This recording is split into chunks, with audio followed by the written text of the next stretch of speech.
আমরা এখন যেখানটায় আছি সেটি হচ্ছে মূলত মুক্তিযুদ্ধ মন্ত্রণালয়ের একটি সংস্থা। এখানে মূলত মুক্তিযুদ্ধ নিয়ে যে বিভিন্ন অনিয়ম আর দুর্নীতির কথা অভিযোগগুলো জমা পড়েছে, সেই অভিযোগের প্রেক্ষিতে কিন্তু আজ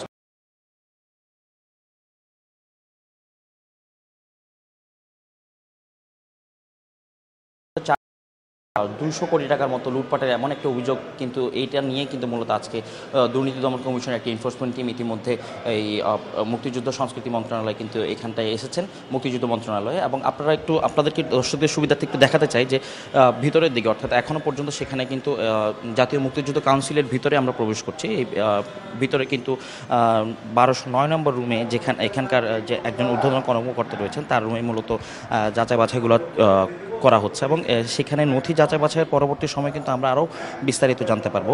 তবে এখন পর্যন্ত আমরা যেটি অভিযোগ সংক্রান্ত বিষয় যেটা আমরা এখন পর্যন্ত জানতে পেরেছি সেটি হচ্ছে মূলত মুক্তিযুদ্ধের চেতনা বাস্তবায়নের লক্ষ্যে কিন্তু মূলত এই ধরনের দুর্নীতিগুলো করা হয়েছে, এবং যেখানে প্রায় 100 কোটি টাকা দুর্নীতির অভিযোগ উঠেছে। আমরা এখন প্রবেশ করছি একটি মুক্তিযুদ্ধ কাউন্সিলের পরিচালক উন্নয়ন যিনি রয়েছেন মোহাম্মদ মহদুল্লাহ রুমে, এবং সেখানে দুদকের নথিপত্র যাচাই বাছাই চলছে।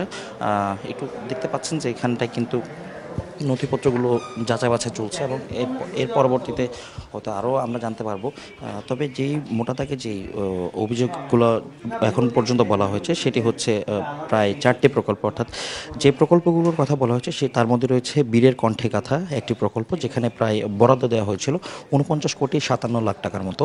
এর পরবর্তী বঙ্গবন্ধুর আদর্শ মুক্তিযুদ্ধের চেতনা বাস্তবায়নে বরাদ্দ দেওয়া হয়েছে প্রায় 23 কোটি টাকা, এবং নতুন প্রজন্মকে মুক্তিযুদ্ধের চেতনা উদ্বুদ্ধকরণ এমন একটি প্রকল্প কিন্তু বিগত সরকার নিয়েছিলেন, যেখানে হচ্ছে যার প্রকল্পের বরাদ্দ ধরা হয়েছিল 23,89,00,000 টাকার মতো। এবং আরেকটি প্রকল্প রয়েছে যেটি হচ্ছে মুক্তিযুদ্ধ বিষয়ক যে প্যানোরামা নির্মাণ, অর্থাৎ ভিডিও নির্মাণের যে প্রকল্পের ব্যয় ধরা হয়েছিল সেই প্রকল্পের ব্যয় প্রায় 45,27,00,000 টাকার মতো। অর্থাৎ এখন এই যে প্রকল্পগুলো বরাদ্দ দেওয়া হয়েছিল সেই প্রকল্পগুলোর মধ্যে কেমন দুর্নীতি হয়েছে, অর্থাৎ যে সকল অভিযোগপত্রগুলো জমা পড়েছে সেই সকল অভিযোগগুলো কিন্তু খতিয়ে দেখার জন্য কিন্তু আজ দুদকের প্রধান কার্যালয় থেকে একটি এনফোর্সমেন্ট টিমের 3 সদস্যের একটা এনফোর্সমেন্ট টিম এসেছে এই জাতীয় মুক্তিযুদ্ধ বিষয়ক মন্ত্রণালয়ের এই অফিসে, এবং এখানে কিন্তু পরিচালকের সাথে কথা হচ্ছে।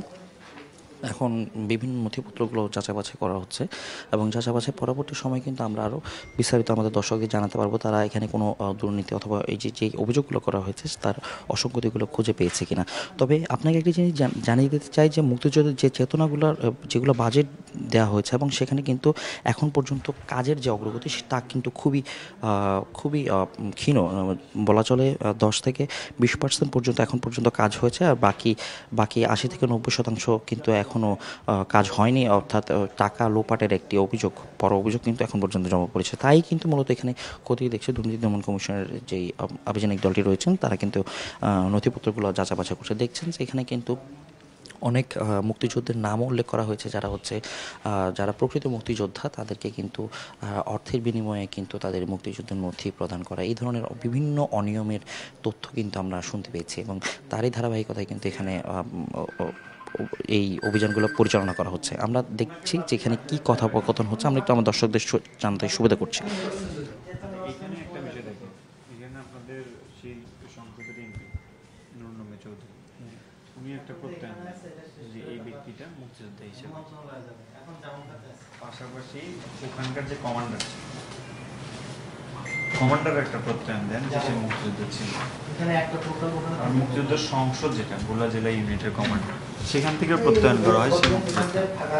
পাশাপাশি আপনাদের 5-6 জন মুক্তিযোদ্ধা থেকে এই চেয়ারম্যানের একটা প্রত্যয়ন আছে, 5-6 জন সহযোদ্ধারা তারা পর্যন্ত প্রত্যয়ন দেন তিনি মুক্তিযোদ্ধা।